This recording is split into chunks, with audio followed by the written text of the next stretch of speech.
Bienvenidos una vez más a Basket 365. Soy Denis y en el vídeo de hoy vamos a completar la tercera y última tier list posicional de los agentes libres más destacados del verano de 2025.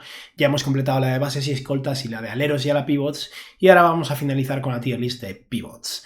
Aquí, como en cada caso, lo que voy a hacer es intentar anticipar más o menos cuánto espero que cobre cada uno de los agentes libres más destacados de este año 2025.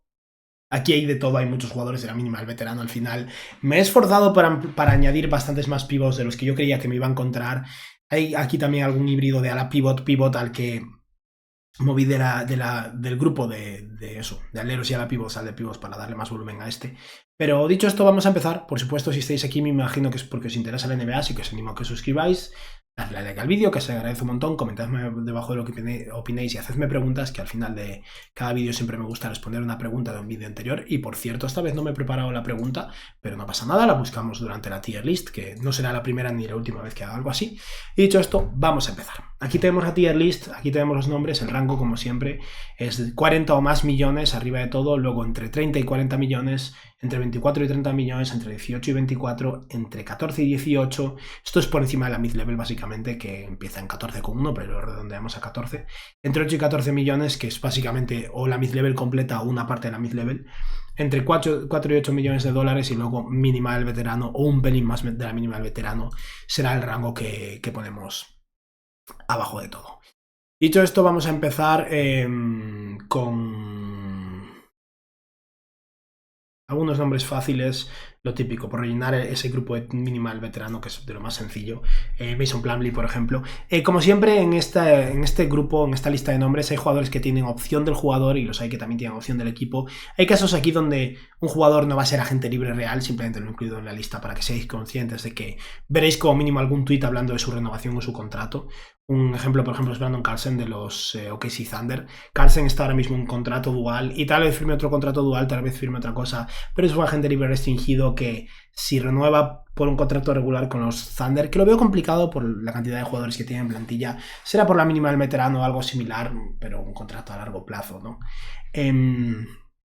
Orlando Robinson es otro jugador que está en una situación similar en los Raptors en este momento.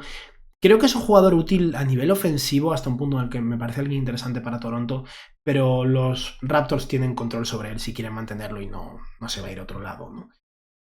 Tristan Vukcevic está en una situación similar. Es un jugador que, no es agente libre también, pero es un agente libre restringido, no es que vaya a tener ningún poder de negociación y tampoco es que haya justificado el ganar más dinero. Los Wizards tal vez lo renueven por un poco más de la mínima del veterano, pero esos 3 millones por año durante 4 años con opción del equipo en el último año y años no garantizados, eso es lo que me imagino para Vukcevic, pero vamos, ese es un poco el rango. Biombo también está aquí. Biombo, de hecho, empieza todos los años desde hace ya unas cuantas temporadas sin equipo y luego acaba consiguiendo un contrato. Pero eso, mínima del veterano, no creo que vaya a conseguir nada más. Vamos a mencionar algún nombre más interesante, ¿no? Por subir un poco el nivel. Vamos a hablar de Steven Adams. Steven Adams está teniendo un final de temporada muy potente en los Houston Rockets. La verdad es que Adams durante la mitad de esta temporada parecía un exjugador. Parecía que las lesiones ya habían llegado hasta un punto en el que eran insostenibles, ¿no? Y sin embargo, en este final de temporada están jugando con ese doble big, con Adams y Sengun. Se está viendo un poco la virtud habitual de Steven Adams, que es esa capacidad de bloqueo, ya sea directo o indirecto, y esa capacidad de rebote que lo hace un jugador que realmente aporta. Y creo que dadas las circunstancias económicas de los Rockets, Adams, si sigue en un equipo, va a ser en Houston. Habrá equipos interesados en él probablemente, pero yo creo que va a seguir en los Rockets. Y creo que se va a mover en este rango de entre 8 y 14 millones. Ahora mismo cobra creo que 10 o 11 millones. Y sospecho que Houston lo renovará por algo en esa línea de, no sé, 2 años 20 millones, 2 años 22 millones, opción del equipo en el segundo año tal vez. No creo que Adams vaya a conseguir un contrato a largo plazo ni muy potente, porque la realidad es que a nivel de salud es un jugador que está siendo inconsistente y que nunca se sabe cuándo va a volver a perderse un periodo muy largo de tiempo. Pero yo creo que con este final de temporada tan potente que está haciendo con Houston, está justificando un salario en esta línea. Otro jugador de la mínima del veterano está Gibson, que al final es un veterano, igual que de Andre Jordan. Son dos jugadores que aportan en el banquillo, no es que aporten en el campo, aunque los Nuggets, dadas sus circunstancias y sus problemas de plantilla, sí que, bueno, están requiriendo de los servicios de Andre Jordan en 2025, por duro que pueda resultar. Vamos a mencionar tal vez algún jugador más en esta línea. Bueno, creo que no queda... Ah, sí, Tristan Thompson es otro jugador que no es que aporte mucho ya, pero que sigue haciendo un poco ese trabajo de mentor y de líder veterano. Creo que sí, podemos ampliar la tier list, la podemos dejar así ya. Coloco finaliza su contrato dual con los Lakers, a menos que justo estos días finales de temporada lo reconvierta a un contrato regular o algo así. Finalizará contrato con los Lakers y ya veremos qué pasa. Es agente libre restringido, si los Lakers lo quieren mantener, pueden mantenerlo incluso en contrato dual, ¿no? Por si alguien se lo está planteando, por cierto, Trey Jamieson está en contrato dual con los Lakers también, pero tiene un contrato de 2 años, por eso no está en este grupo. Y tal vez eso, desde la fecha de grabación de esto hasta el final de la temporada, que quedan unos días, pues consiga que lo convierta en un contrato regular, pero de entrada no tiene pinta de que Coloco vaya a ir a ningún lado. Vamos ahora con Precious Achiuwa. Achiuwa tomó su qualifying offer el año pasado, con lo que ahora va a ser agente libre sin restricciones, cobraba unos, no recuerdo bien, pero 6 millones o algo así. Y yo creo que ese es el rango en el que se va a mover, entre 4 y 8 millones. Achiuwa es un jugador sólido, versátil a nivel defensivo, que se mueve bastante bien, pero tampoco es un jugadorazo ni bueno, no creo que nadie en la NBA básicamente aspire a que Precious Achiuwa vaya a llegar y aportar como un jugador de muchos minutos de rotación, pero es un jugador útil que creo que tendrá algo de mercado. Los Knicks son un equipo caro, por lo que tal vez lo acaben perdiendo, pero algún equipo con parte de la mid-level o algo de margen salarial o incluso un sing and trade por parte de New York puede hacerse con los servicios de Achiuwa con bastante facilidad. Y no es imposible que por falta de mercado acabe cobrando la mínima, pero yo creo que se merece estar en este grupo más de entre 4 y 8 millones de dólares. Jackson Hayes está en este mismo grupo. Hayes hace 2 meses, antes de la llegada de Luka Doncic, ni siquiera estaba claro si iba a tener contrato la próxima temporada o no. Pero ahora, en un contexto donde hay, bueno, 2 jugadores de élite alimentándolo, ¿no? En LeBron y Luka, esa capacidad atlética a nivel ofensivo está destacando. En defensa es lo que es, no es muy bueno, ni lo va a ser nunca, tiene pinta a estas alturas, pero creo que está sembrándose suficiente buena reputación como para justificar cobrar un poco más de la mínima del veterano. Yo personalmente sospecho que va a llegar a un acuerdo con los Lakers para renovar por eso unos 4, 5 millones, tal vez 2 años 10 millones o algo así, para ser el pivot suplente, mientras que los Lakers buscan pues alguien que realmente pueda aportar como pivot titular. Pero sí creo que ha pegado un salto gracias a la llegada de Luka Doncic básicamente, y estará en este rango de entre 4 y 8 millones. Vamos ahora con... Vamos a buscar un nombre un poco más potente, ¿no? No es que haya tantos, pero vamos a hablar de Brook López. Brook López es un caso realmente interesante, porque tiene 37 añazos, recién cumplidos, eso sí, creo que el 1 de abril era su cumpleaños. De casualidad me salió mientras buscaba stats de algo. Pero eso, tiene 37 añazos, sigue siendo un jugador muy útil, un muy buen pivot defensivo, su movilidad nunca ha destacado, ahora está por los suelos, pero pese a eso sigue siendo un jugador enorme, uno de los mejores pivots en drop defense, y mete sus triples, y eso hace que vaya a seguir teniendo mercado. Brook López cobraba más de 20 millones de dólares esta temporada, es agente libre en Milwaukee y los Bucks son un equipo que, si lo pierde, no tiene un sustituto, por lo que tal vez vuelvan a pagarle una vez más. Y si no es Milwaukee, tal vez otro equipo vaya por él. Es cierto que no hay tantos equipos con margen y los equipos con margen como Detroit o Brooklyn no creo que vayan a priorizar a un Brook López. En Detroit sería interesante, pero con Jalen Duren jugando bien por fin, no creo. Creo que Brook López puede estar en este rango de entre 14 y 18 millones, pero yo no descartaría que incluso siga en este rango de entre 18 y 24 millones, cobrando pues tal vez 2 años 40 millones y manteniéndose ahí. Pero dada su edad lo voy a bajar un puesto, lo voy a poner en el rango de entre 14 y 18 millones. Creo que tiene muchas papeletas para quedarse en Milwaukee. Y de hecho es que si se queda... No, lo voy a poner encima, entre 18 y 24 millones. No va a firmar un contrato a largo plazo, tiene 37 años, pero que firme 2 años 20 millones creo que es bastante probable y por eso lo dejamos ahí. Es que sigue manteniéndose a un muy buen nivel, la verdad. Vamos ahora con Day'Ron Sharpe. A Day'Ron Sharpe lo voy a poner en el grupo de entre 8 y 14 millones de dólares. Es agente libre restringido, esto es algo a tener en cuenta. Creo que Brooklyn tiene incentivos para mantenerlo. Y eso, como siempre, puede perjudicar su mercado. Tal vez al final no reciba ninguna oferta en agencia libre restringida y acabe viéndose en una situación un poco perjudicial y acabe renovando tal vez por 7 millones por año, algo así, con los Nets. Pero yo creo que su valor real está entre estos 8 y 14 millones. Day'Ron Sharpe por 11 millones, por ejemplo, me parece un jugador útil. Está un poco tapado en los Nets, pero de verdad es un jugador con mucha capacidad de rebote, algo de toque y que realmente creo que tiene mucho potencial a largo plazo y por eso lo dejamos en ese rango. Vamos ahora con Andre Drummond. Drummond es raro, me planteé hasta no incluirlo aquí, porque tiene una opción del jugador de 5 millones, y no creo que nadie le vaya a pagar a Andre Drummond 5 millones. Ha tenido un año muy malo en Filadelfia, la verdad. Pero como tiene esa opción, vamos a considerar que o bien no es agente libre, o bien si rechaza su opción es porque sabe algo, y para mantenerse tal vez en un rango similar o un poco superior, cambiando de equipo. A lo mejor alguien le ofrece 2 años 12 millones o algo así, pero no tiene pinta en base a cómo ha jugado este año. Pero eso, tiene el poder, tiene 5 millones garantizados, y supongo que lo más probable es que los acepte y ya está. Vamos con Svimi Hailuk, no, perdón, Sandro Mamukelashvili, me equivoqué de nombre complicado. De hecho es el más complicado de la NBA, probablemente el caso de Mamu. Pero un jugador que tuvo un partidazo el otro día con los Spurs, un pivot suplentísimo al final, está por aquí también Chance Bassi, de hecho, al mismo tiempo un jugador con un talento ofensivo evidente y que creo que en el contexto adecuado tal vez pueda lucirse más. Me recuerda, no se parece en nada en su manera de jugar, pero me recuerda un poco a Goga Bitadze en eso. Goga, hasta que tuvo la oportunidad en Orlando, parecía casi un exjugador y ahora es un jugadorazo, ahora que realmente ha podido rendir. Pero aún así creo que Mamu se va a mover por la mínima del veterano, o bien en San Antonio o bien en otro equipo. No creo que vaya a conseguir un contrato de 5 o 6 millones ni nada cercano a eso. Lo mismo con Charles Bassi, que a mí me gustaba en su draft.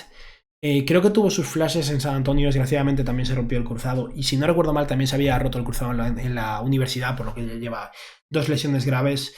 Aún así es un pivot que es fuerte, es físico, tiene algo de potencial de convertirse, en mi opinión, en un buen pivot suplente. Pero no ha demostrado suficiente y creo que seguirá en este rango. Como veis, en general la agencia libre de pivots es bastante floja y va a haber muchísimos nombres en este grupo de abajo. De hecho, a Thomas Bryant ya podemos ponerlo aquí también. Uy, vamos a ampliar, que se ha puesto esto con la doble fila mínima del veterano, se puso diferente. Thomas Bryant, mínima del veterano, no es que haya hecho nada increíble. Es cierto que en Miami no hacía absolutamente nada, era un desastre y no funcionaba. Y con su llegada a Indiana, los Pacers lo han necesitado por las lesiones de Wiseman, al que, si no me equivoco, ni siquiera he incluido en la lista.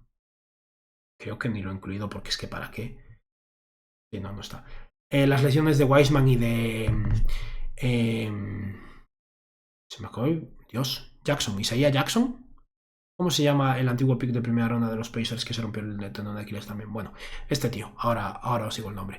Pero con las lesiones de los 2 pivots suplentes de los Pacers, al final Thomas Bryant ha hecho falta y lo cierto es que ha hecho un muy buen trabajo en Indiana, un rol limitado. Aún así, no creo que sea un jugador que vaya a justificar más que la mínima del veterano. Ahora estoy rayadísimo con el nombre de este tío. ¿Cómo se llama? Sí, Isaiah Jackson. Vale, me había liado, pero no, es Isaiah Jackson, es correcto.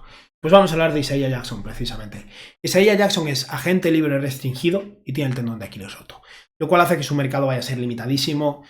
Creo que Indiana probablemente lo vaya a intentar mantener a un precio bajo, tal vez tome su qualifying offer, fue un pick 20 algo el draft porque tampoco es mucho dinero, o firme por 2 añitos o algo así, pero como se lesionó a mitad de la temporada, las probabilidades de que vuelva pronto el año que viene son reducidas.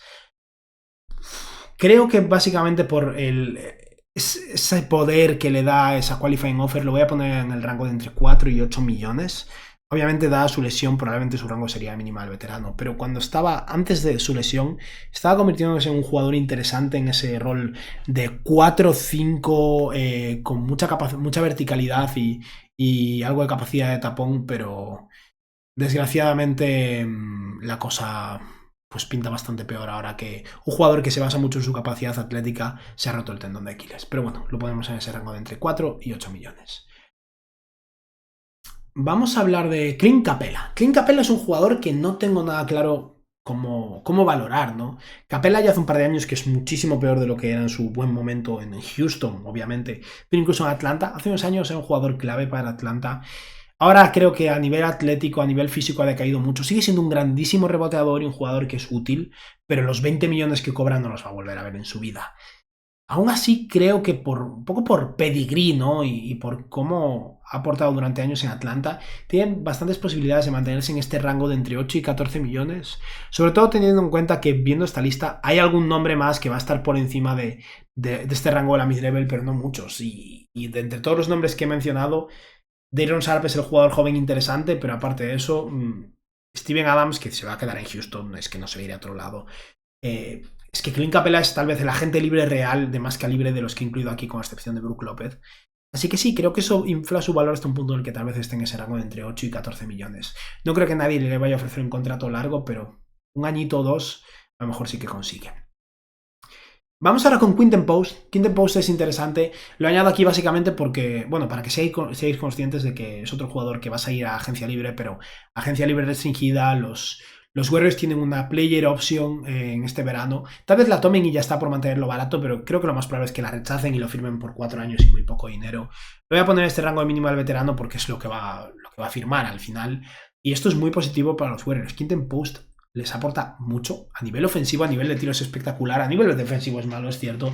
Pero haber sacado lo que han sacado de este jugador como pick 50 y algo de draft es muy interesante y eso. Vas a ir a agencia libre, pero no de verdad.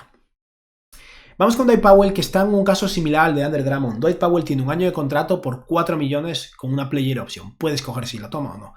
Yo lo voy a poner en ese rango básicamente de 4 a 8 millones porque creo que Powell la va a tomar y ya está. Y si la rechaza, será para seguir un poco en su rol habitual de mentor en Dallas. Pero si la rechazas por renovar por más dinero o por un salario similar, tal vez sea para firmar 2 años 10 millones o algo así, pero yo personalmente creo que Powell es un jugador de la mínima del veterano ahora mismo, pero como tiene el poder un poco como el caso de Andre Drummond, lo pongo en este rango de entre 4 y 8 millones. Y en este rango voy a poner también a iba a decir Cody Zeller, no, perdón, a Luke Cornett. Esto me duele muchísimo, porque los Celtics no pueden pagarle. Tal vez, o sea, no es imposible que los Celtics acaben estando dispuestos a pagarle 4 millones a Cornett, pero eso implicaría mover a Sandhauser o algo así. Los Celtics van a tener que soltar salarios de manera bastante radical este verano, seguro. Cornett ha evolucionado a lo largo de los años y de ser un jugador del limbo de la NBA, ¿no?, a luego convertirse en un jugador establecido por la mínima del veterano hasta ahora. Es difícil justificar mantenerlo solo por la mínima del veterano. Es un buen pivot suplente. No es el mejor pivot suplente de la NBA, ni mucho menos, pero es un buen pivot suplente que algún equipo debería estar dispuesto a ofrecerle 6, 7 millones por un par de años. Y creo que estaría justificado. De manera egoísta, como fan de los Celtics, espero que renueve por la mínima del veterano un poco más en Boston. Si alguien le quiere pagar, Boston no va a poder competir aún si tiene los derechos full berth. Y creo que eso, que entre 4 y 8 millones es el rango justo para Luke Cornett, tal y como está jugando en este momento. Vamos con Bobby Portis, que es otro jugador que tiene el poder, ¿no? Bobby Portis tiene una player option de unos, no sé si supera los 15 millones o 14 millones con algo. Personalmente creo que similar al caso de Drummond y de Dwight Powell, Bobby Portis, y más ahora con la sanción, no tiene muchas papeletas de salir a la agencia libre y conseguir más dinero. Creo que va a tomar su opción y si no la toma será eso, para mantenerse en esa línea, y por eso lo pongo en el rango de entre 8 y 14 millones. A lo mejor, si los Bucks pierden a Brook López, tal vez no quieran perder a Bobby Portis y en ese caso pueda llegar a un acuerdo para rechazar esa opción y renovar por un poquito más de dinero, no mucho más, pero tal vez 15 millones, 16 millones por año y un par de años, pero me sorprendería mucho. La realidad es que Bobby Portis es un jugador útil de la NBA, un buen sexto hombre y se merece estar por encima de 8 millones. No creo que se merezca cobrar 15 y tiene el poder de cobrarlos. Vamos con alguien...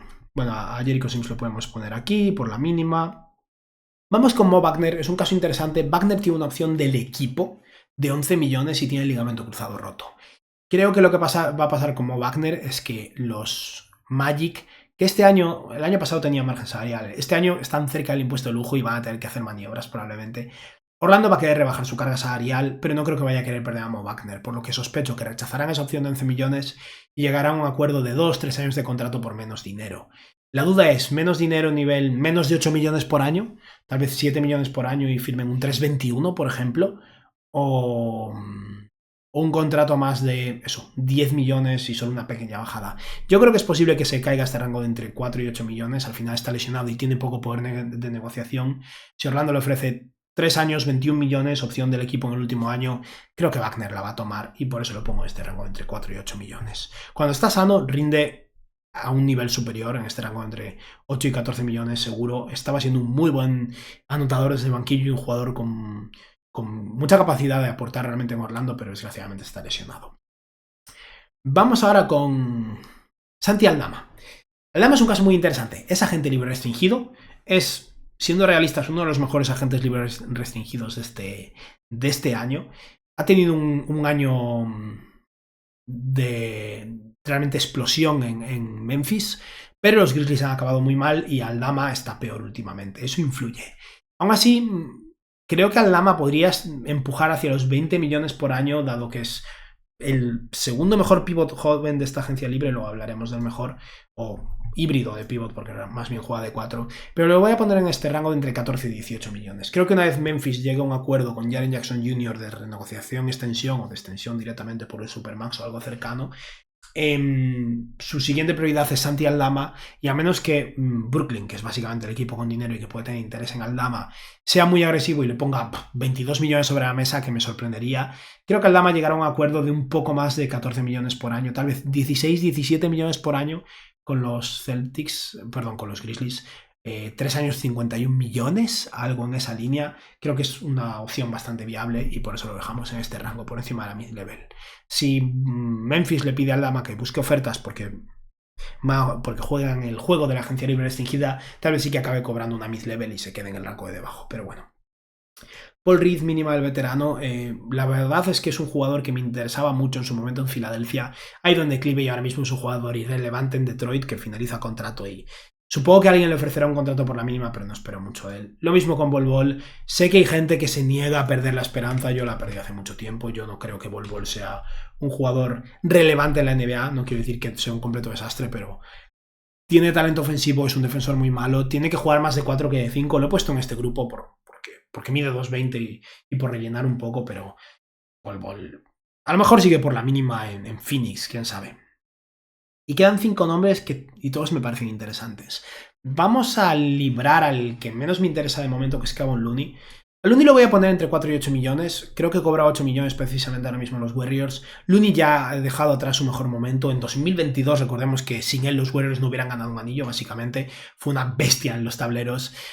Aún así, creo que ya directamente por un poco el legado y lo que le deben los Warriors, seguramente renueve por unos 5 millones por año en Golden State. Y de no ser así, por experiencia, por el pedigrí al final y por lo deprimente que es el grupo de mínima del veterano, creo que se merece estar en este grupo entre 4 y 8 millones porque, bueno, algún equipo que tenga algo de flexibilidad irá por él seguramente. Vamos con Larry Nance Jr.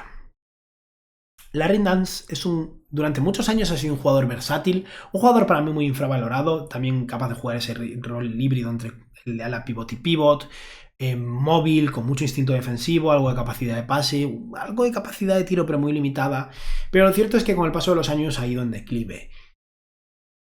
No creo que sea un jugador de la mínima del veterano, pero yo lo pongo en este grupo entre 4 y 8 millones también. Creo que esos 10 millones por año que estaba cobrando ya han quedado atrás. Y tal vez renueve directamente con Atlanta, tal vez se vaya a otro lado, pero sí, yo lo dejo en este rango de entre 4 y 8 millones. Quedan Al Horford, Naz Reid y Miles Turner. Vamos a hablar de Al Horford. Horford finaliza contrato ahora mismo. Ha tenido un muy buen año en Boston. Creo que es un caso similar al de Luke Cornett en el sentido de que Boston no le puede pagar. Si Horford cobra lo que se merece, Boston no le puede pagar. Aquí sí que hay un punto en el que me puedo plantear seriamente la posibilidad de que Al Horford esté dispuesto a jugar en Boston o en ningún lado, llegado este momento. Pero si juega en Boston es por la mínima del veterano, poco más. Los Celtics no le pueden pagar más. El salario real que se merece es en este rango de entre 8 y 14 millones. Creo que Horford, si miraba a un Chris Paul el año pasado de un año 11 millones, Horford puede ganar algo así, pero no en Boston. Si decide cambiar de equipo en su etapa, en sus últimos años en la NBA, me parece totalmente respetable, desde luego, será por eso, unos 10 millones por año. Yo creo que a estas alturas irá año por año, pero un año 9 millones, un año 11 millones, algo así, Horford puede ganar perfectamente. De manera egoísta, creo que Con Cornet no debería pasar, porque aparte es que Cornet no ha ganado nada en su carrera. Si alguien le paga, debería irse corriendo, ¿no? Pero creo que Horford puede que si sigue en la NBA sea en Boston, y en ese caso será por la mínima, pero se merece más dinero. Y quedan Naz Reid y Miles Turner, que son los dos agentes libres más interesantes, en mi opinión, en esta posición. A Naz Reid lo voy a poner en el rango de entre 24 y 30 millones de dólares. Puede que alguno esto le sorprenda. Veo muy difícil que Reid cobre menos de 24 millones. Ni siquiera descartaría que acabe cobrando 32 millones o algo así. Reid es uno de esos jugadores que me resultan muy interesantes porque tienen muchas posibilidades de ser un descubrimiento si cambian de contexto. Al final Reid lleva años tapado por Karl Anthony Towns, más Rudy Gobert, más jugadores con skillsets diferentes que muy buenos en pleno derecho desde luego, pero que han hecho que Reid haya sido un sexto hombre del año y un jugador útil, pero nunca un jugador que haya tenido suficiente responsabilidad o posibilidad de demostrar. Creo que si Reid cambia de equipo puede ser un jugador realmente sorpresa y revelación, y creo que al final Brooklyn en particular va a estar dispuesto a poner mucho dinero sobre la mesa. Minnesota también obviamente va a tener mucho interés en mantenerlo, pero la situación económica en Minnesota va a ser la que es, sobre todo si Randle toma su opción del jugador. Tienen que lidiar con la agencia libre de Naz Reid y de Nickeil Alexander-Walker. No sé hasta dónde estarán dispuestos a llegar, pero eso, creo que las pujas por Reid van a ser serias y que 27, 28 millones por año puede llegar a ganar. Y a Miles Turner lo pongo en el rango entre 30 y 40 millones de dólares. Yo personalmente considero a Naz Reid un mejor jugador que Miles Turner, pero aquí hay un par de cosas. La primera, los Pacers no tienen a nada si pierden a Miles Turner, lo necesitan. La segunda, Miles Turner viene de cobrar ya 20 y algo millones, no es un tío que cobre 14 millones como Naz Reid. Sus aspiraciones este año son a ganar más dinero. Ganar más dinero le da un suelo básicamente de 25 26 millones y eso no es realista, es que va a aspirar a más.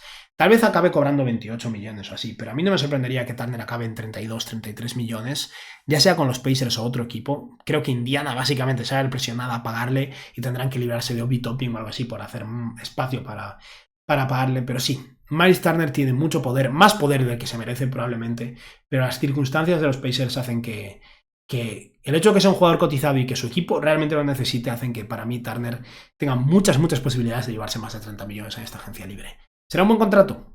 No lo creo, pero creo que va a pasar. Dicho esto, ya está. Con esto hemos acabado por hoy. Hemos acabado con esta tier list. Ha sido más larga de lo que esperaba, la verdad, y como veis un poco deprimente, pero bueno, hay unos cuantos nombres interesantes. Y las pujas van a ser por Naz Reid, Miles Turner, Santi Aldama y posiblemente Brook López. Aparte de eso, luego el nivel baja considerablemente.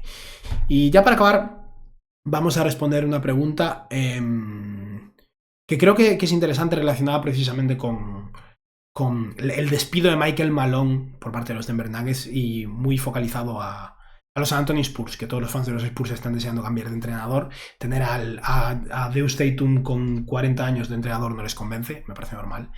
Pero en este caso la pregunta es de Carlos Amigot y lo que dice es: pregunta para el siguiente vídeo y relacionado con este. ¿Quién te encaja más en San Antonio, Jenkins o Malone?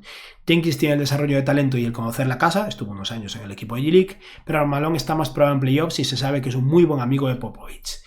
Yo personalmente, para los Spurs, en el contexto que están ahora mismo, creo que me quedo con Michael Malone.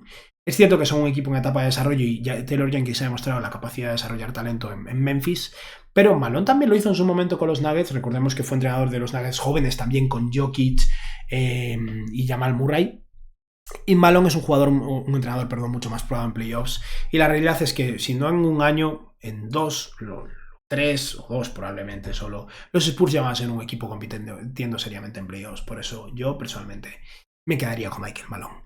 Y ya está, esto ha sido todo por hoy. Espero que os haya gustado el vídeo y que tengáis un buen día. Adiós.